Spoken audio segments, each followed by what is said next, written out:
जसं आपण म्हणतो, की उन्हाळा आला आहे, तर आहारातही बदल होणं गरजेचं आहे. तर थोडेसे पोटाला थंडावा देणारे पदार्थ जसं की गुलकंद मगाशी आपण बोललो, की गुलकंद हे दिवसामध्ये एकदा तरी एखादा चमचा खायला हरकत नाही. ताकाचं प्रमाण वाढवावं आणि एका वेळेला खूप जास्त आहार टाळावा. कारण काय, की थोडीशी भूक मंद झालेली असते. त्याच्यामुळे आहार पचन होण्याची शक्ती आपली कमी होते. थंडीमध्ये जितका आहार लवकर पचतो, त्या प्रमाणामध्ये उन्हाळ्यामध्ये आहार पचायचं प्रमाण हे थोडंसं डिलेड असतं. त्यामुळे थोडं-थोडं पण जास्ती वेळा खावं.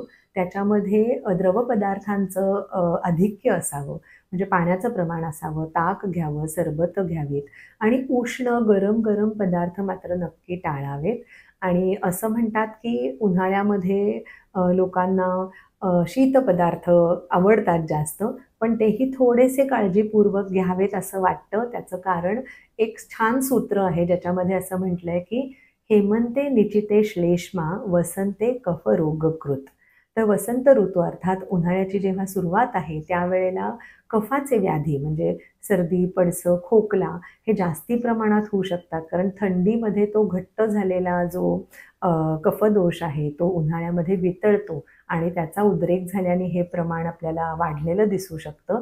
त्याच्यामुळे जरीही हवेमध्ये उष्मा असला, तरी अतिशीत पदार्थ टाळावेत, जेणेकरून तुम्हाला सर्दी, पडसं आणि खोकला होणार नाही.